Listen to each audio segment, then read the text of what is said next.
안녕하세요. 책 읽어주는 에젤 강미경입니다. 조중옥 집사님이 경험하신 신바람 나는 기도응답의 간증들. 선불집사 응답받았네.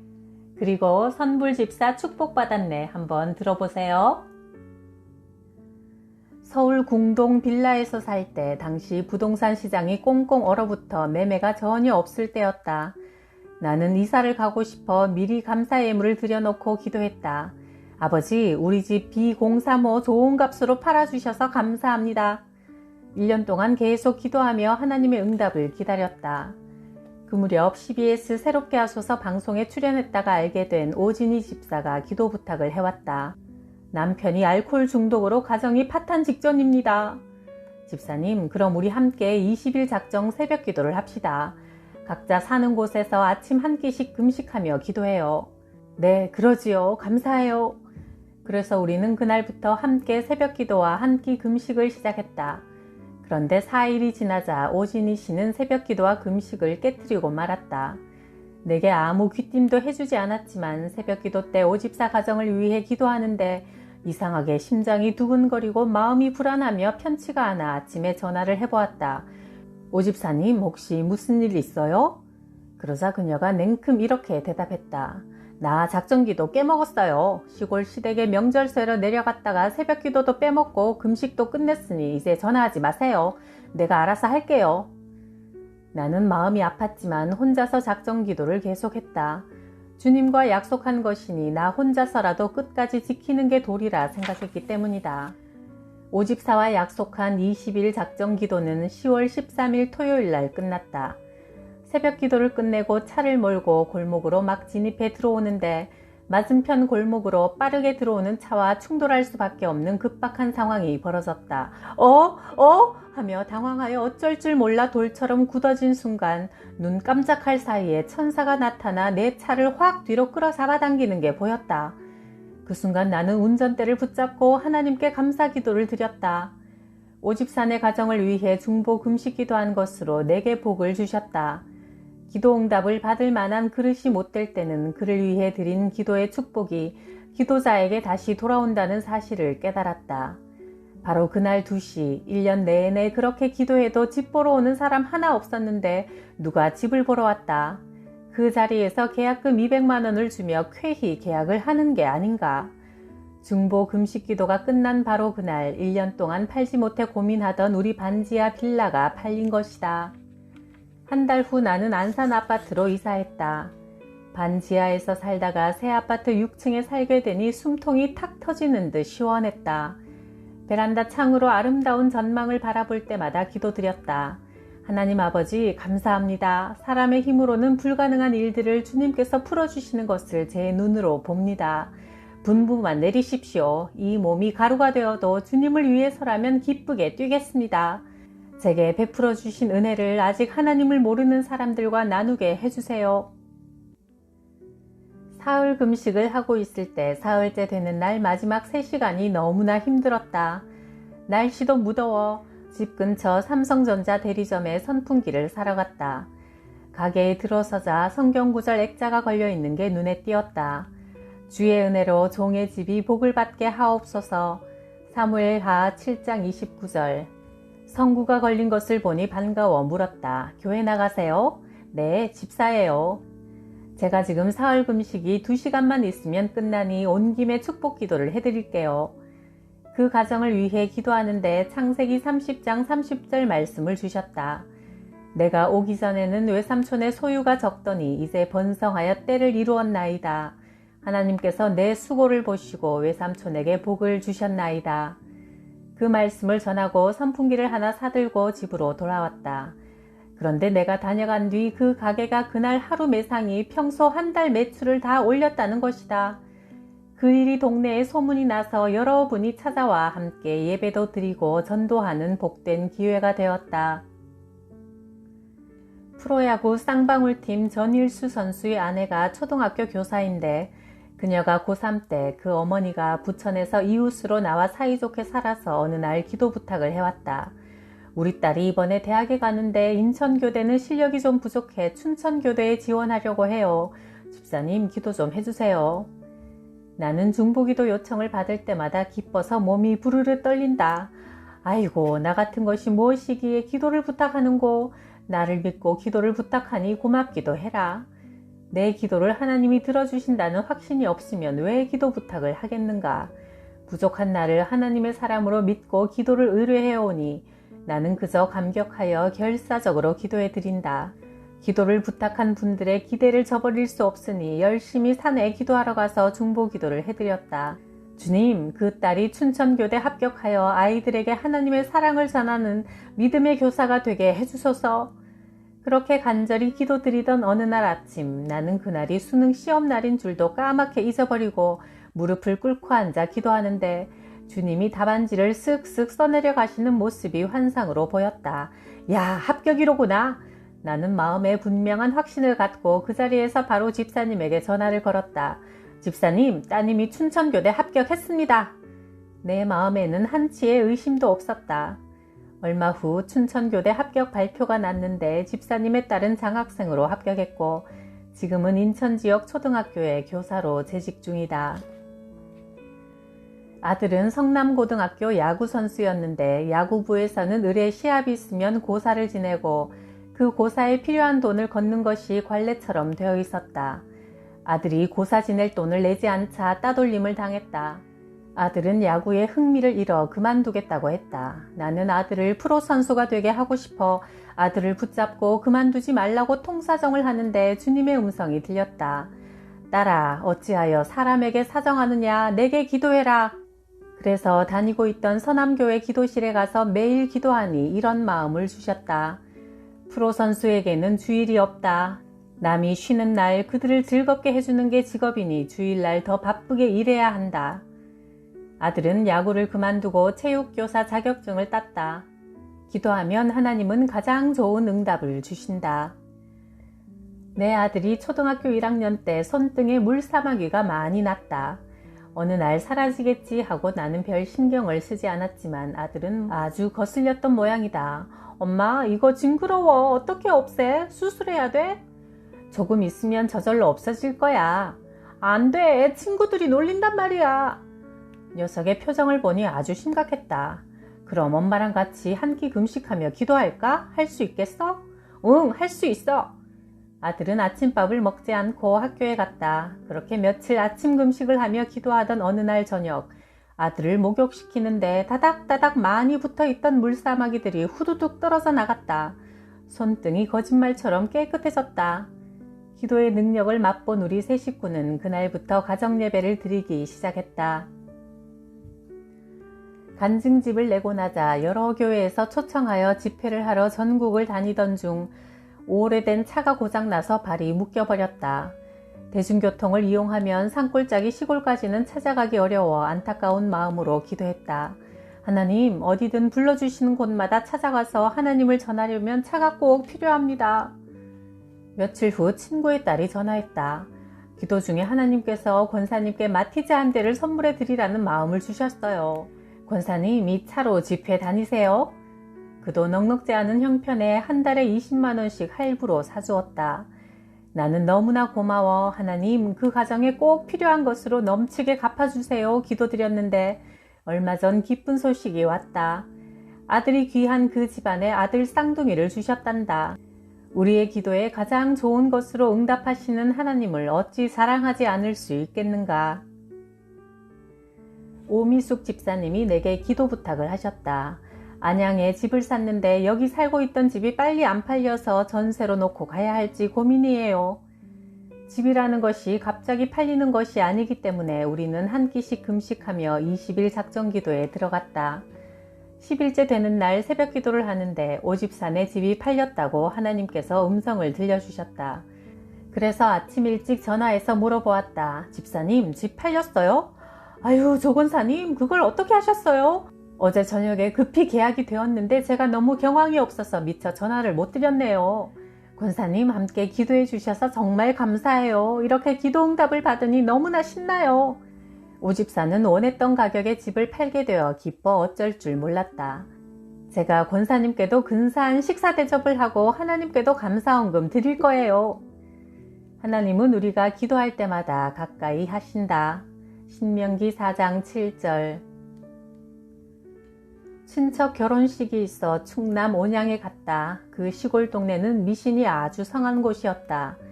돌담에 양철 지붕을 얹은 작고 허름한 교회가 있어 반가운 마음에 들어가 보니 30대 젊은 전도사님이 맞아주었다. 대화를 나누던 중 이런 말씀을 했다. 3년 전에 번갯불에 종탑이 날아가 버려 종탑을 다시 세워달라고 기도해 왔는데 오늘 아침 보내주신다는 응답을 받았습니다. 내가 웃으며 말했다. 그러세요? 전도사님, 그럼 제가 100만원 드릴게요.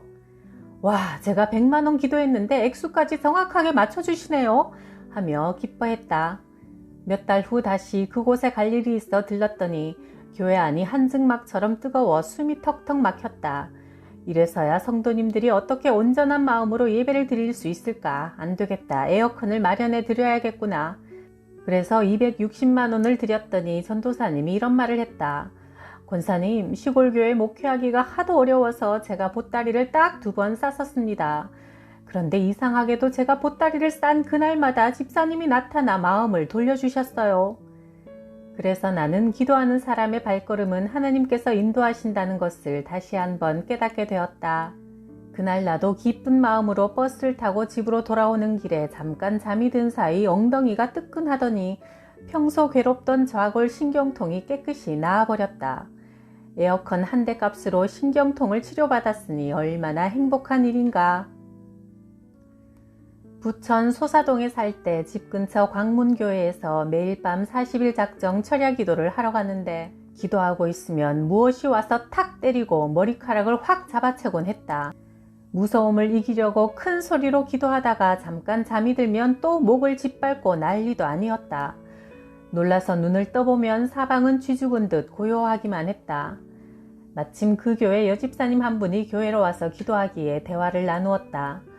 저는 집이 너무 가난해서 교회에서 성경 많이 읽는 사람에게 밀가루와 설탕을 상으로 주길래 상품을 타려고 열심히 성경을 읽다 보니 믿음이 생겼어요. 성경을 13번이나 읽어 성경 박사가 되었습니다. 와, 그러셨군요. 그런데 저는 이 교회에서 기도만 하면 자꾸 기도를 방해하는 악령이 느껴지니 웬일일까요? 어머, 그러세요? 사실 예전에 계시던 목사님이 음란죄를 지었는데 목사님의 딸이 이 교회 안에서 강간당하고 칼에 찔려 죽는 살인극이 벌어졌어요. 교인들이 깨어서 목회자를 위해 기도하지 않으면 그런 비참한 일들이 일어날 수 있습니다. 그래서 그때부터 저도 매일 저녁에 교회에 와서 목사님과 교회를 위해 기도하지요. 그 뒤에 새로운 목사님이 오셔서 교회 이름을 새 부천교회로 바꾸고 지금은 소사에서 아름답게 성장해 가고 있다. 딸이 고3 때 내게 말했다. 엄마, 삼풍백화점이 월급을 엄청나게 많이 준대. 나 거기 취직할 거야. 딸은 당시 고급 백화점이던 삼풍백화점에 입사 원서를 내놓고 학교 수업을 마치고 면접 보러 가기로 한 날 1시간 전 백화점 붕괴 사건이 터졌다.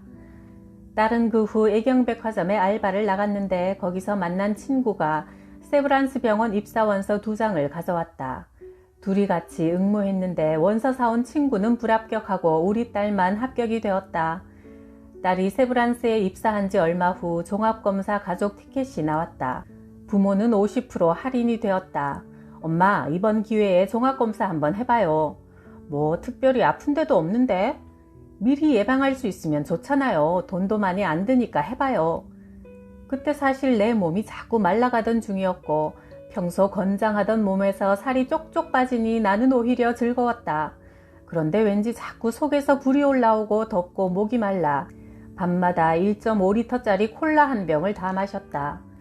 딸의 권유에 못 이겨 1997년 10월에 종합검사를 받으니 갑상선 당뇨 진단이 나왔다. 나는 그 길로 돌아와서 하나님 아버지, 갑상선 당뇨병을 치료해 주셔서 감사합니다 하고 감사 예물을 드려놓고 기도하기 시작했다. 딸 덕분에 50% 할인된 비용으로 치료를 받는 동안 담당 의사를 위해서도 매일 기도했다. 어느 날 갑상선 당뇨병이 완치되었다는 판정을 받았다. 1980년대 어느 날 전도사님이 집에 오셔서 말했다. 집사님, 놀라지 마세요. 기도하는데 집사님이 수갑찬 모습이 보이네요. 얼마 뒤 경찰서에서 출두 통지서를 받고 두근거리는 마음으로 찾아가니 유가증권법 사문서 위조로 구속이 되었다. 남편 도장을 허락 없이 훔쳐서 찍었다는 것이다. 딸이 다니는 부천 소사초등학교에서 내가 어머니 회장을 맡아 할 때 같은 동네 살던 부녀 회장에게 400만 원을 빌렸었고 그 후에 분명히 그 돈을 갚았는데 정에 이끌려 살다 보니 영수증을 받지 않은 것이 화근이었다. 몇 년 후 갚은 돈 400만 원을 1600만 원으로 불려서 또 갚으라고 차용증을 빌미로 소송을 걸어온 것이다. 돈을 빌릴 때 그가 차용증에 남편 도장을 찍어달라고 했고 나는 대수롭지 않게 생각하고 찍어주었다. 남편은 집을 나가 따로 살고 있을 때였다. 당시 노태우 대통령이 범죄와의 전쟁을 선포하여 죄가 있든 없든 일단 잡아놓고 보던 때라 인천교도소에 들어가게 되었다. 이 사건으로 나는 계약서를 문서로 남기는 것이 얼마나 중요한지 뼈저리게 느꼈다. 재판을 받는 중에 두 사람이 증인으로 나왔다.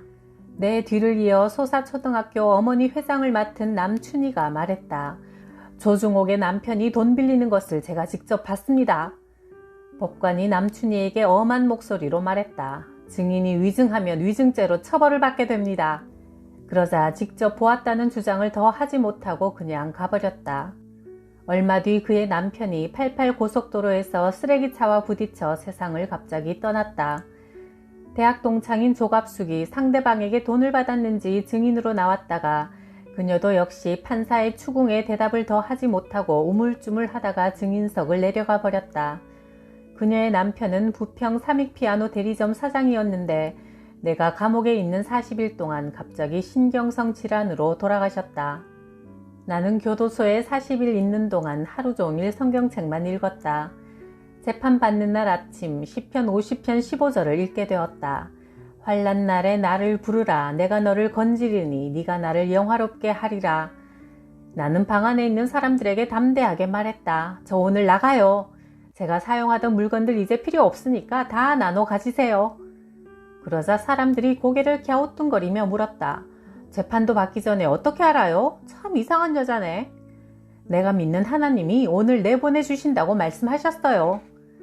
오전 10시에 열린 재판에서 판사는 내게 석방 판결을 내렸다.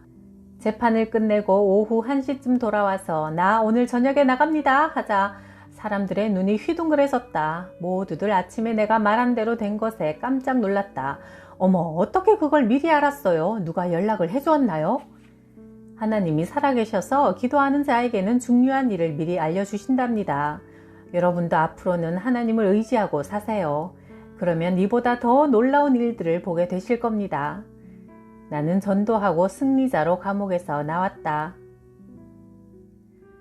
1978년 군인이던 남편이 통신유선 중대장을 맡고 있을 때 대대장 사모님이 나만 보면 교회 같이 갑시다 하고 권했다. 나는 그때까지 무슨 일만 있으면 무당을 찾아다니던 사람이었다.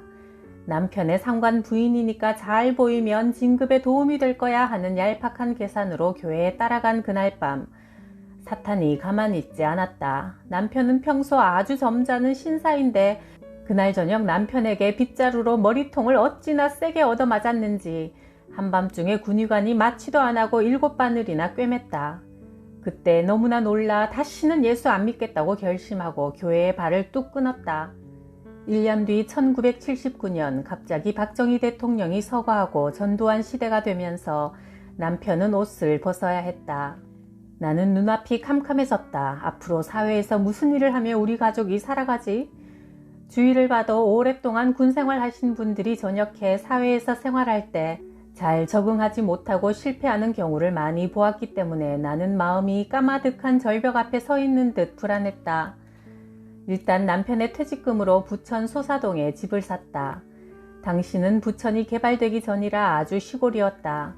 하루는 나무를 뜯고 있는데 어느 분이 성경 찬송가를 들고 가는 모습이 보였다. 왠지 따라서 교회 가고 싶은 마음이 생겨 말을 걸었다. 어디 가세요? 교회 가요. 어느 교회예요? 부광교회요. 그는 짧게 대답만 하고는 가버렸다. 만약 그때 그분이 좀 더 힘있게 나를 전도했더라면 얼마나 좋았을까. 내 마음이 안정되지 못할 때, 어디엔가 의지하고 싶을 때 나를 교회로 끌어줄 손길을 은근히 기다렸지만 아무도 나를 강력히 끌어당겨주는 사람이 없었다. 그러던 어느 날 딸 유선이가 6살이었는데 하루는 유치원에 갔다 와서 잠시 낮잠을 자고 일어나더니 심각한 얼굴로 이상한 말을 했다. 엄마, 나 있잖아. 하나님 만났어. 하나님? 하나님이 누군데? 응, 하얀 옷을 입고 양쪽 어깨에 날개가 달려 있었어. 우리는 하나님 믿지 않으면 죽어. 엄마, 얼른 부광교회에 가자.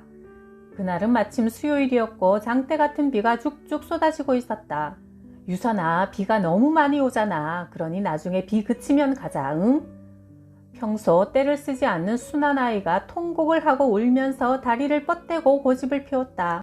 지금 가야 돼. 우리는 교회 가야 돼요.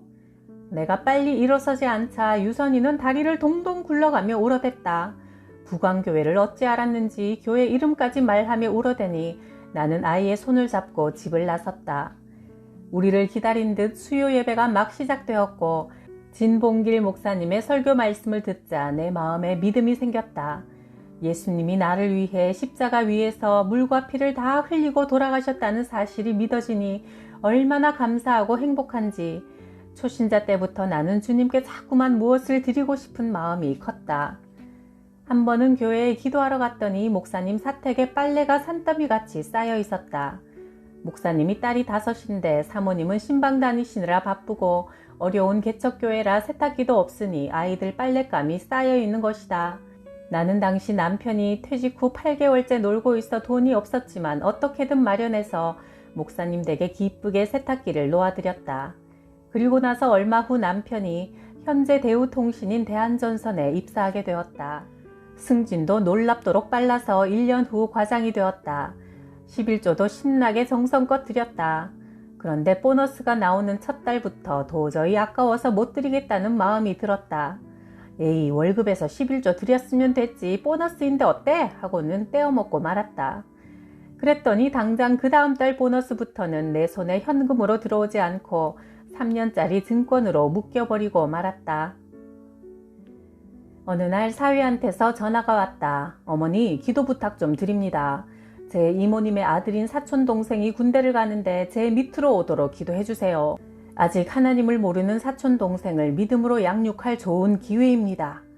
그래, 우리 합심 기도를 시작하자. 나는 감사 예물을 드리며 이렇게 기도했다. 사촌 동생을 우리 사위 밑으로 보내주셔서 감사드립니다. 얼마 후 사위로부터 전화가 왔다. 어머니, 서울 시흥 출신 아이들은 다 논산 훈련소로 갔는데 사촌 동생 하나만 우리 중대가 속해 있는 백이 보충대 훈련병으로 왔습니다. 그래, 알았다. 더 기도하자. 얼마 후 또 전화가 왔다. 어머니, 우리 사단으로 왔어요. 군단 다음이 사단이다. 얼마 후 다시 연락이 왔다. 어머니, 연대에 왔습니다. 또 얼마 있다가 연락이 왔다. 어머니, 우리 중대에 왔습니다. 사위의 중대에 딱 3명이 배치되어 왔는데 그중 한 사람이 예수를 잘 믿는 청년이었다. 어머니가 권사님, 아버지가 장로님이었다. 그 믿음 좋은 청년이 믿음 없는 동기생 둘을 이끌고 주일마다 교회로 갔고 몇 달이 흐르자 지금은 사촌 동생을 포함한 3사람이 다 군대교회의 찬양단에 앉아 하나님을 찬양한다. 하나님은 사위와 장모의 합심기도에 이토록 멋지게 응답해 주셨다. 나는 초신자 때부터 기도 제목이 생기면 누가 가르쳐 준 것도 아니지만 먼저 감사 예물을 하나님께 드리며 기도해왔다. 그것이 하나님께 대한 내 믿음의 표현이자 아버지께 부리는 애교이기도 했다. 우리 딸이 22살이 되던 해부터 하나님 앞에 매달 감사 예물을 드리며 결혼을 위해 기도해왔다. 하나님 아버지, 우리 딸 믿음 좋은 배필을 주셔서 감사합니다. 25살에 시집 보내게 해주세요. 사위에 대한 구체적인 조건도 붙였다. 첫째, 믿음 좋은 자. 둘째, 군인이면 좋겠습니다. 내 남편이 평생 군인이었으나 장군으로 진급하지 못하고 퇴직한 것이 못내 아쉬웠기 때문이다. 그렇게 계속 기도해오던 2001년 5월 아들 현수가 입대하여 배치받은 곳이 북한 땅과 마주보는 최전방이었다.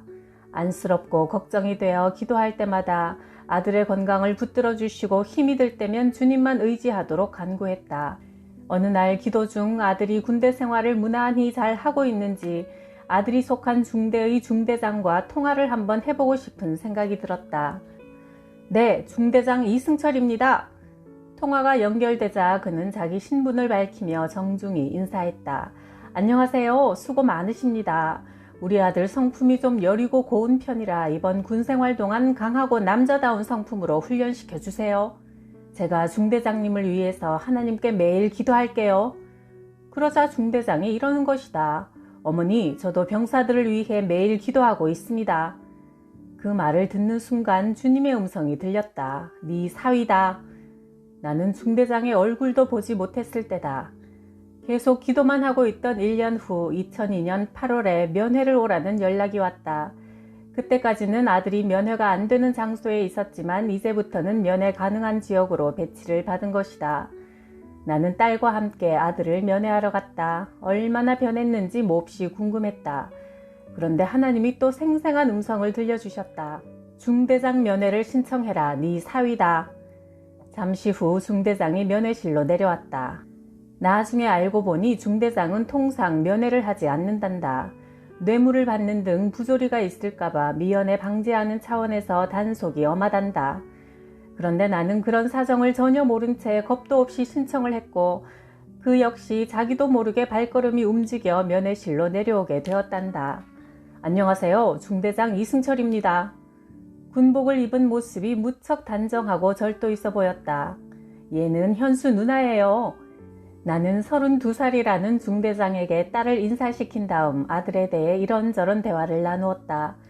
중대장은 전화로 현수를 불러 함께 이야기를 나누고 나서 헤어질 때 내가 나도 모르게 불쑥 중대장에게 이런 말을 하고 말았다. 중대장님, 우리 딸 줄게요. 우리 딸이 마음에 들면 편지해요. 우리 딸은 세브란스 병원에서 일하는데 보시다시피 미스 연세라 불릴 만큼 용모도 예쁘지만 믿음은 더 신실하고 아름답답니다.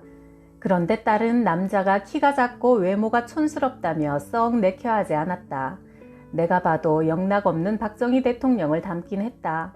중대장이 추석이 지나면 강도 높은 훈련 스케줄이 잡혀있고 추석 전에 시간이 난다는 정보를 듣고 얼마 후 나는 딸을 데리고 다시 면회를 갔다. 중대장은 2달 전에 새로 구입했다는 중형 자가용을 끌고 와서는 말했다. 장가 가려고 샀습니다. 부대 근처 찻집에 들어가 2시간 넘게 대화를 나누어 보니 어찌나 마음이 남자답고 신앙심이 좋은지 내가 홀딱 반해버렸다. 우리 딸도 마음이 열려 깔깔거리고 웃을 정도로 즐겁고 재미난 시간을 보냈다. 사실 평소 딸아이를 따라다니며 호감을 보이는 남자들이 많았고 조건이 탐나는 사람들도 있었지만 내 기도는 오직 하나였다. 하나님이 짝지어 주신 배필이 아니라면 헤어지게 해주세요. 딸과 중대장은 그 후 자연스레 데이트를 이어가더니 만난 지 100일 되는 그해 12월 14일에 결혼했다. 기도대장인 중대장 사위가 이렇게 말했다. 저도 사실 4년 동안 색식감을 놓고 기도해 왔어요. 저희 부모님이 아직 하나님을 안 믿으셔서 기도 많이 하시는 믿음 좋은 어머니를 둔 여자를 달라고 기도했는데 하나님이 응답해 주셔서 정말 기쁘고 감사해요. 우리 교회 담임 목사님이신 고훈 목사님의 주례와 군인들의 멋진 에스코트를 받으며 진행된 딸의 행복한 결혼식 날 나는 감사의 울음이 터져나왔다. 하나님, 우리 딸과 사위를 주님의 훌륭한 일꾼으로 써주세요. 하나님만 섬기는 사랑의 가정을 통해 믿음의 사람들이 구름대처럼 일어나게 해주시고 주님만이 이 가정의 주인이 되어주세요. 딸이 하나님이 짝지어 주신 배필과 결혼한 후부터 내 기도가 하나 더 늘었다. 나는 손주의 이름을 기도 중에 이 찬양이라고 지어놓고 매달 감사 예물을 드리며 건강한 아들을 주십사 기도하는데 기도할 때마다 하나님께서 손주를 주의 종으로 드리라는 마음을 주셨다. 하나님, 제 자식이라야 제 마음대로 하나님께 바치지요. 손주가 주의 종이 된다면 그보다 더 영광스럽고 기쁜 일이 없겠지만 제 마음대로 할 수 없는 일이 아닙니까? 어느 날 사위에게 그 말을 전하자 사위가 이런 말을 했다. 네, 어머니, 저도 알고 있습니다. 저도 아들을 주시면 주의 종으로 바치겠다고 기도하고 있어요. 어찌 이런 아름다운 믿음의 청년이 내 사위가 되었단 말인가?